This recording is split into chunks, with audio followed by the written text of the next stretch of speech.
یہ ٹریننگ دی آپ نے ان 3 سکولوں کے اندر 417 ارب روپے، یار بہت بڑی رقم ہے. سالانہ 50 ارب روپیہ اضافی ملتا رہا ہے ان کو. 417 تو اس وقت کڑمچو کر کے کھینچا نا جب فیض صاحب جو تھے وہ وہاں پہ کور کمانڈر گئے، اور اتنی رقم سے صرف 3 ایلیٹ ٹریننگ سکول. یار یہ تو بہت ہی لوٹ مار ہے یار، یہ تو انتہا ہے یار لوٹ مار کی. ان کے اندر وہ 1 سے زائد سہولت کار شامل ہیں. کسی نے ان کو وہ جو خودکش حملہ آور مردود تھا اس کو فراہم کی ہے جیکٹ، کسی نے اس کو برود لا کے دیا ہے. انہوں نے کتنی محنت کی ہوگی اس کا آپ اندازہ اس سے کر لیں کہ وہاں پہ کوئی سیف سٹی پروجیکٹ نہیں ہے، کوئی سرکار کے کیمرے شیمرے نہیں ہیں جس میں آپ سکین کر لیں. اسی بنیاد پہ انہوں نے کہا تھا نا کہ وہ پہلے دن آیا ہے اور پھر وہ واپس چلا گیا ہے، اور پھر وہ دوسرے دن آ کے اس نے دھماکہ کیا ہے. مولوی متقی صاحب جو ہے نا، جو تقوی کی بنیاد کے اوپر بول پڑے تھے، وہ مولوی متقی صاحب کی بھی اب بولتی بند ہونے والی ہے.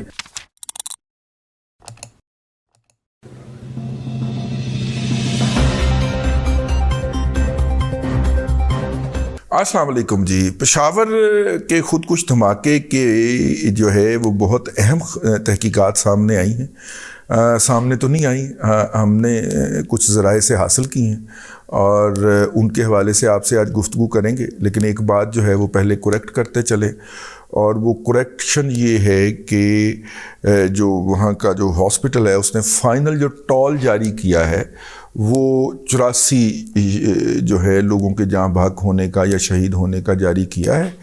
اور انہوں نے اب مسئلہ یہ ہے کہ یہ جو 102 اور 104 کا پہاڑا پڑھ لیا گیا ہے اور پڑھا دیا گیا ہے، پھر اس کا کیا کریں؟ تو وہ انہوں نے کہا کہ جناب وہ ہم نے تو نہیں دیا، ہمارے پاس تو یہی ڈیڈ باڈیز آئی ہیں. تو پھر سوال پیدا ہوتا ہے کہ باقی کی ڈیڈ باڈیز شاید لوگ ڈائریکٹ گھروں میں لے گئے ہوں، لیکن ایسی کوئی وہاں پہ لوگوں کی، چونکہ عام لوگوں کی رسائی محدود کر دی گئی تھی تو ایسا ممکن نہیں تھا.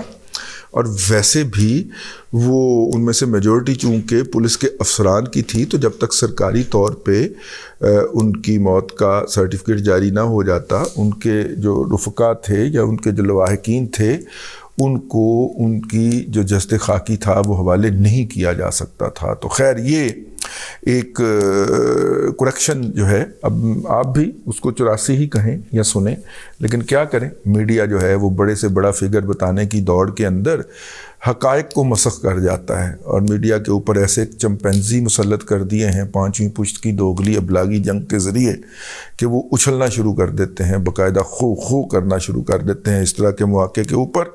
تو خیر یہ میں نے کہا کہ کر لیں. تو چلتے ہیں جو معلومات ہیں اب تک، ان معلومات کے مطابق جو ہے وہ بہت اہم اور ذمہ داری سے اور ہارڈ ورکنگ سے کام کیا ہے.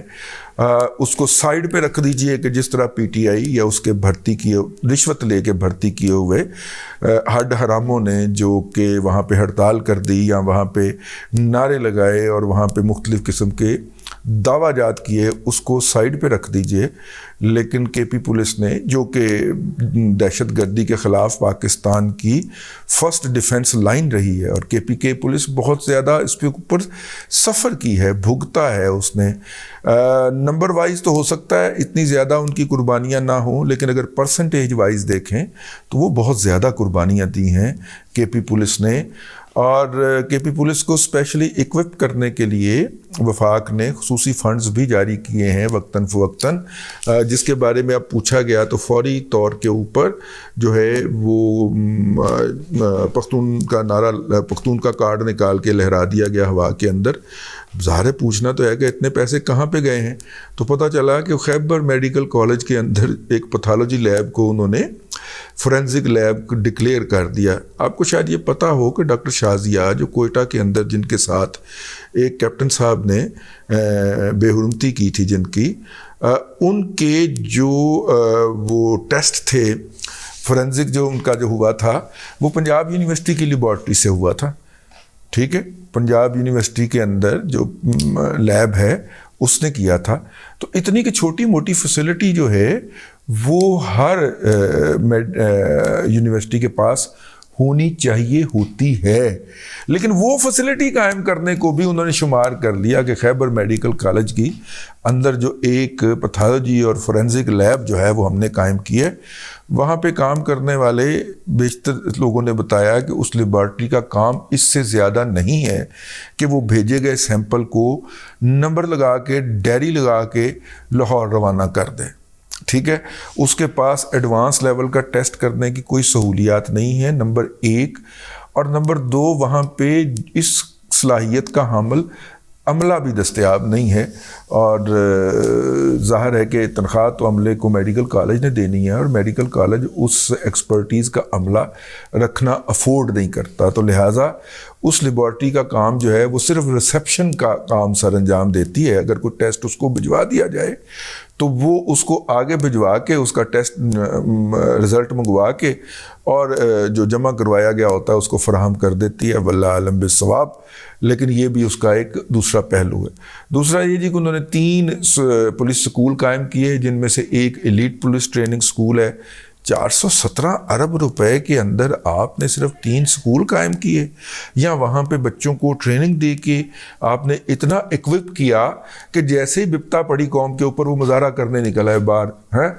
یہ جو نامعلوم ہے ہمیں سب معلوم ہے, یہ ٹریننگ دی آپ نے ان 3 سکولوں کے اندر. 417 ارب روپے یار بہت بڑی رقم ہے.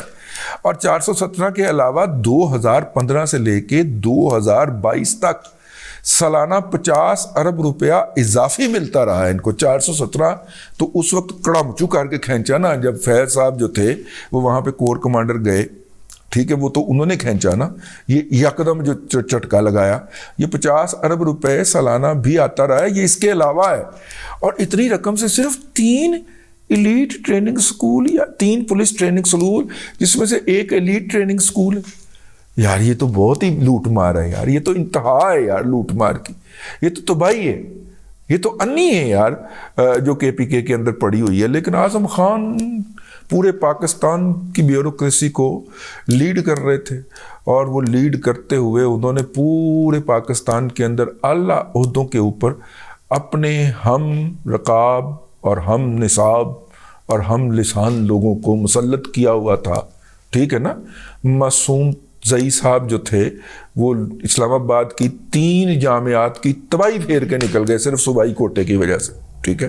اور خیر یہ تو باتیں کسی اور طرف نکل گئی. تو خیر ہمارے پولیس والے جو ہے KP پولیس نے, جو ان کے افسران ہیں اور جن میں سے ظاہر ہے کہ پولیس سروس سے جاتے ہیں اور CSS کر کے جاتے ہیں, انہوں نے جناب دن رات محنت کی ہے. اور دن رات محنت کر کے انہوں نے پہلے 350 لوگ گرفتار ہوئے, پھر ان کے انویسٹیگیشن کی گئی, انٹرویوز کی گئے, ان میں سے بیشتر کو چھوڑ دیا گیا, تو کوئی 90 سے 95 کے قریب باقی رہ گئے. ان کو پھر فردر گرل کیا گیا. تو اب جناب جو اطلاع فراہم کی گئی ہے کوئی 3 روز پہلے, 2-3 روز پہلے, وہ یہ تھی کہ ان میں سے اب صرف 22-23 رہ گئے. ٹھیک ہے. ان کے اندر وہ 1 سے زائد سہولت کار شامل ہیں. کسی نے ان کو وہ جو خود کش حملہ آور مردود تھا اس کو فراہم کی ہے جیکٹ, کسی نے اس کو بارود لا کے دیا ہے, کوئی اس کو چھوڑنے گیا ہے. یہ ساری انہوں نے کتنی محنت کی ہوگی اس کا آپ اندازہ اس سے کر لیں کہ وہاں پہ کوئی سیف سٹی پروجیکٹ نہیں ہے, کوئی سرکار کے کیمرے شیمرے نہیں ہیں جس میں آپ سکین کر لیں. تو جو لوگوں نے اپنی ذاتی سیکیورٹی کے لیے سڑکوں کے ارد گرد یا اپنے دروازوں پہ جو کیمرے لگائے ہوئے تھے ان کی فوٹیج کو اکٹھا کرنا, پھر اس کو پروسیس کرنا, پھر اس کو فریم بائی فریم چیک کرنا, اس کے لیے بڑی محنت درکار ہوتی ہے. تو وہ کرنے کے بعد پھر انہوں نے مختلف ٹوٹے جوڑنا کہ یہاں سے چل رہا ہے, یہ دیکھیں پھر اس کیمرے میں نظر آ رہا ہے, یہاں سے آگے جا رہا ہے, پھر جا رہا ہے. پھر اسی بنیاد پہ انہوں نے کہا تھا نا کہ وہ پہلے دن آیا ہے اور پھر وہ واپس چلا گیا ہے, اور پھر وہ دوسرے دن آ کے اس نے دھماکہ کیا ہے. تو یہ افغانستان کا رہنے والا بندہ ہے, نام شام اس کا پتہ چل گیا ہے. اور وہ جو مولوی متقی صاحب جو ہے نا, جو تقوی کی بنیاد کے اوپر بول پڑے تھے, وہ مولوی متقی صاحب کی بھی اب بولتی بند ہونے والی ہے, کیونکہ وہ افغانستان سے آیا تھا, افغانی باشندہ تھا, افغان مہاجرین میں سے نہیں تھا, وہ افغانستان کے سیٹلڈ ایریا میں سے آیا تھا, اس کا رہائشی تھا, اس کے وہ ساری ڈاکومنٹری ایویڈنس حاصل کر لی گئی ہے. تو وہ موصوف نے آ کے یہاں پہ یہ والا کام کیا ہے. ٹھیک ہے. اور یہ تو میں آپ کو بتا ہی چکا ہوں کہ اب ڈالر کی وجہ سے ریٹ بڑھ گیا ہے، لیکن پرانے زمانے میں 30 لاکھ روپے پہ ایک خود کش جو ہوتا تھا وہ جان دینے کے لیے تیار ہو جایا کرتا تھا، اور 10 لاکھ اس کو پہلے ملتے تھے، اور 10 لاکھ اس کو دھماکہ ہونے پہ ملتے تھے، اور تیسرا 10 لاکھ اس کو جو جہاں بحق یا شہید ہو جانے والے لوگ ہوتے تھے ان کی تعداد کنفرم ہونے پہ ملتے تھے۔ ٹھیک ہے، یہ ان کا طریقہ واردات رہا ہے۔ تو وہ جناب پولیس والے جو ہے وہ اپریشیٹ کرنا چاہیے ہمیں کے پی پولیس کو کہ انہوں نے ان کو جا لیا ہے۔ اب دیکھیے گا ان قریب اس کا آفیشیل انکشاف بھی ہوگا، لیکن ان آفیشلی ہم سے یہ انفارمیشن ٹکرائی تھی، تو میں نے کہا کہ چونکہ قوم کے اندر ایک تھوڑی سی مایوسی کا لیول ہے کہ یار انہوں نے پولیس نہیں ہڑتال کر دیتی، ٹھیک ہے، تو وہ بتایا جائے کہ نہیں، ہڑتال کرنے والے جو ہوتے ہیں وہ گندے انڈے وہ اور تھے، اور یہ جو ہے وہاں پہ محنت کرنے والے بھی اسی فورس کے اندر موجود ہیں، اور وہ اپنا کام تندہی سے کر رہے ہیں اور دن رات کر رہے ہیں، اور انہوں نے اپنا کام پورا کر لیا ہے، ہوم ورک پورا کر لیا ہے۔ اب ان قریب جو ہے اس حوالے سے مزید اطلاعات بھی آئیں گی تو ہم آپ کی خدمت میں پیش کریں گے۔ اب تک کے لیے اتنا ہی، اگلے ولاگ کے اندر پھر ملاقات ہوگی۔ اللہ تبارک و تعالیٰ آپ کو آسانیاں عطا کرے اور آسانیاں خلق خدا میں تقسیم کرنے کی توفیق عطا کرے۔